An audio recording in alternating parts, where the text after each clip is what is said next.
Hey guys, we're back. So this is officially episode 1. So we discussed a little bit, where do we want to start? What do we want to do? Well, Letty came up with the idea of just starting from the core. What does being a follower of Christ look like in today's world? And how do we go about that? So, and this is like gonna be just raw. Like we don't have it like scripted or like nothing. We're just gonna spit as if we're like in a coffee shop talking. Yeah, which we often do. Coffee talks. Coffee talks is really cute. What does being a believer look like in today's world?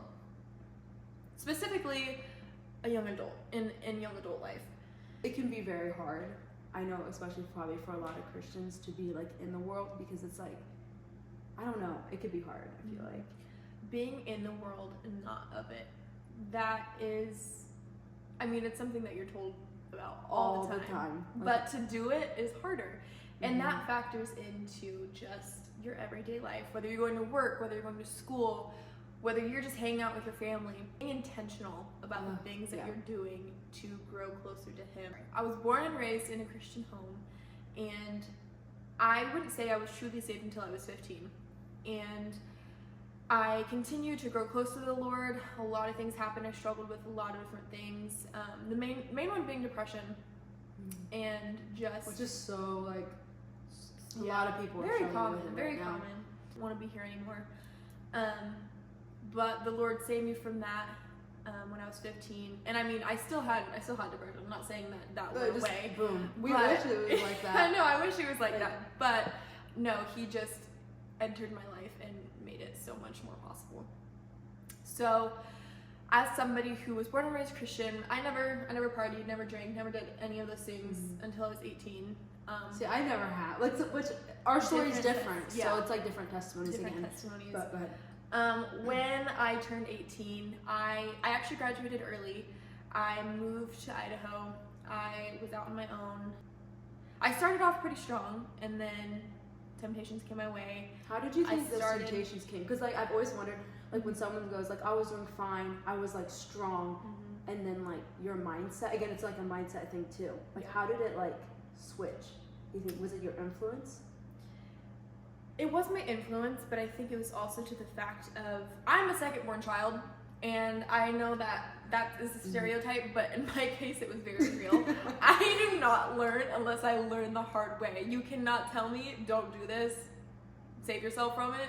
I'll do it, and I won't. I feel like I learn better if I do it, which is not always the best case. So don't go be doing that when your parents. But I mean, the sad thing was that I was doing all these things, and I was still proclaiming to be a Christian. And a lot of it was very private. Not a lot of people knew about it. I mean, I kept it pretty private. I mean, mostly from, people that still lived here. Didn't really know about it because I was ashamed of it, of how I was living, and I knew that it was wrong. So that's conviction then, right? Yeah, but I was using it as like, oh, I'm young. I only live once. But at the same time, life is short. We're not guaranteed tomorrow. I'm not judging because I was there. I was doing that. But that was so harmful to me because of the mindset that I had. That was such a harmful mindset to be. You only live once. Because of the things that I did that I regret that I did, and I wish I hadn't done those things because it, only brought hurt to my life. In the end, in the moment, you think, okay, this is like fun. Yeah. But like, it's not gonna be fulfilling to you. Like the world. Right. Yeah, it could bring like temporary like happiness, but like in the end, you won't like find fulfillment and like a purpose. And I mean, it was to a point where the only thing that I was looking forward to. My dog is coming. Hey, buddy, we're filming. Do you have something to say? Sit down. Sit. No. Living for the world and living for Him. I mean, I truly was only living for partying and the alcohol scene and, just to get me to the weekend, which is so sad and depressing at the end of the day because what is that doing? Like, that didn't benefit my future at all. Like, other than I learned to not do it, but it just took over. It took over part of me, and it wasn't for a very long period because I realized that this is not growing me closer to the Lord. Why am I sitting there and claiming to be this thing that I'm living against, and I was blatantly disobeying God. And I think blatantly disobeying God shows where your heart is at. Shows where your heart is, but it's very common. Disobeying God is having a heart of disobedience, and you know what you're doing because you're convicted by those things. And I knew that I was blatantly disobeying God. But let me tell you, from where I was a year ago today to today, just the differences in my life because of how I'm living and my mindset. Mindset is so important. The choices that I was making, I was completely running away from him while still proclaiming him and saying that I was living for him, but I wasn't. And I think it's very easy, especially with socials too, you know, putting out that highlight reel and saying, this is how I'm living my life. So like, look what I read in my Bible today, but also it's a hard thing. Going and turning around and like that's where you have to like check your heart, because that's what God genuinely like looks at. It's like, yeah, on the outside you can fake it all you want and you can pretend, and you go to church or you do this, but like ultimately like your heart, that's like it's your true self. And you know yourself, you know the actions that you're doing, so like just stop and like ask yourself, okay, what am I doing, and do I genuinely like, if I'm confessing to be like a Christian, like am I acting like how Christians should? I mean, in the Gospels it tells you how you're supposed to be different from the world, and so like you need to check your heart, like the actions you make, the choices you make, and like why. And that's what God looks at, like that's your true self. So and your idols and what you're putting before the Lord, and that's a really what you are glorifying, because you know I was glorifying doing these things on the weekends, and that's what I was living for when I should have been living. And you know, everyone knows what what you're pursuing and what you think you'll find satisfaction. So it's like you got to turn away from that. That's what like your flesh wants, and that's like my pastor did a sermon this Sunday about how powerful the flesh is, and like how we are in bondage of sin, and like sin is attractive. We love sin, and people think, oh, no, sin is like, no. Before Christ, it says you're a slave to it.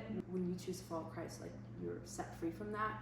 And so it's like it's like literally my pastor said, it's like a battle, waging like back and forth, and like ultimately like God's bigger and stronger than the sin that we are born with. So it's like, but you have to like follow him to get that. I feel like I was reading in Genesis this morning too, and looking at how Satan tempted Eve into eating the fruit. And how you said the bondage, sin desires you, sin wants you, sin is attracted to you. And people they don't think so. If you didn't love the things that you do behind the scene, or like in secret, you think it's like fulfilling. If you didn't love it, like you wouldn't do it. It is attractive. You want it. You think it's like gonna fulfill you, but in the end, it's not going to. When you feel that guilt, that is like, that's like the Holy Spirit and like God talking to you like, hey, what are you doing? Like, and those things that you are convicted about, they're fun. They're enjoyable. Like, they are fun in the moment. You know, you want to do them for a reason, but you know that they're wrong, and you feel that conviction, and you know in your heart what the Holy Spirit is telling you. And you can get to a point where you're murdering that conscience because you're redoing it, and you're doing it over and over and over again. Talking about living for Him, and people are gonna know you they're gonna know your heart by your fruits. That's what I love that saying. Living a fruitful life. I know Letty, and I know how much she loves the Lord because I can see the fruit in her life, and I see, you know, how she strives to be closer to the Lord. And that is also a really good way to see your heart and your intention, and that is what, you know, is gonna reflect the Lord and bring people closer to Him. Not me putting my hand in my coffee. I just love coffee. This is my third cup for today, guys. This is my second. So, another way that we can reflect the Lord is, you know, being careful about our speech. What we say is so powerful. What we say matters, and there is a reason that the Bible is so specific about staying away from corrupt speech, because I'm trying to work on like just like complaining or like, and I'll be at work and I'll be like, and it's amazing once you hear it so much, you're just like, you start acting like them. And I started like, I started realizing, okay, why am I feeling like I need to change? Like, and that's probably God like saying, hey, come on, because like I started acting like them, like whining. The Bible talks about corrupt speech. It's not just talking about cursing. Like, it is talking about, how you said, complaining or, gossiping. Or that's a And gossiping is such a huge one because we all struggle with that. I heard this verse recently, James 1:26. If anyone thinks himself to be religious and yet does not bridle his tongue but deceives his own heart, this man's religion is worthless. I will calling us out because that is so very true. Wow. That is powerful. That says so much because, Jesus is who we are. That is what we're living for. He's our purpose, our hope, and that's, yeah. And if we are not striving to hold our tongue, speak, control yourself, basically. Yeah. And people notice how you talk. People notice if you do not curse. And they realize that you're different. Mm-hmm. And I think that is such a huge testimony. And the Bible does touch on that. Several places in the Bible. Because some Christians have different thoughts about yeah. But when I think of corrupt speech, I don't just think about cursing. I also think of gossip. I think of complaining. I think of hateful words, or what you feel towards someone. That's words hurt, especially from loved ones. I can tell you if I was ever hit, like if somebody slapped me or something, I can't tell you who did it or when, but I can tell you the words that were spoken to me by people that I loved, and I know that they were just angry in that moment, and even if they didn't mean it, words hurt, and your words have so much power. But the beautiful thing about that is that they have so much power, and that you can use that for good, and you can use that to speak to people. You can speak Jesus to people, and you can speak love to people, because as it says in Luke, love them anyway. It does not matter what they believe. It does not matter how they feel about you, who they are, what their relation is to you. Love them anyway. Sharing that love, sharing those words. So the tongue can be a blessing. Yeah. Of course, you can make somebody's day with your words. A couple of days ago, I went to Plato's Closet, and I saw this lady walking in, and I waited. It was kind of awkward because it was a pretty far distance, but I was like, okay, whatever. I'll hold the door for her. And she stops and grabs me like this, and she goes, "You have no idea how much that just made my day." Yeah. And that was just opening a door, and I was just like, "Oh, you're welcome." Yeah. But yeah, it's even actions too. Actions is a whole different thing too. But. And we, as people that are striving to be more like Jesus, we do everything we can to surround ourselves with light and love and people who uplift us. But there are those people that don't know him, that don't do that. So when somebody like Letty goes out of their way to show kindness to somebody, that could be the first light that they have seen in a long time, which is so crazy to think about, because we are so intentional about just filling ourselves and surrounding ourselves with Jesus. But they don't have that, and they don't know that. So it really can just change somebody's day and make them think about it too, and that in its own self, why was this person I don't know, I just think what of was people different about them. I just think of the people in my life that I look up to, or that are really strong believers, and if you put them next to an unbeliever that okay, what makes them so unique, or so that you want to be like them? What's attractive about them? You really glow differently with Jesus. Just idols and checking your heart and staying away, using wise words, staying away from corrupt speech. Those are just some examples of how you can. And there's so many other ways, There are infinite ways that we can grow, and we're never going to be perfect, and we can spend our entire lives on this earth trying to be more like him, and we won't do it. So that just says a lot in itself about our sinfulness in this world. But each day, I love this quote. It's each day is a blessing, and that's something that I try to remind myself. Because sometimes you're going through the motions, and you feel oh my gosh, I feel I'm doing the same thing over and over. But I definitely switched my mind. Okay, I'm each day is a blessing. You're not guaranteed tomorrow. Yes. And so it's use that hope. We have a purpose on here, and we know it. Unlike the world, that they don't know where they're going. So it's use that mentality of okay, I know what my purpose is. You're placed in a position where God has you. You didn't choose to be here, or you didn't choose to be born in this state, or in this place, or this school. So it's try to be different in those areas that you are placed in. mindset is so much in your life. Yes. Start your day with being thankful to be alive, and like Letty said, that's how I do it. Every day. Everyone's different, but I try to think, because sometimes with school or like working, just repeating thing, I'm just like, oh, this is so like, I'm like, okay, that's just a day wasted that I could have used, because our time on earth is this compared to eternity. That's how I'm trying to like always like try to think of, as Christians, we're here just for a very short time, and it's gonna be like a blink of an eye.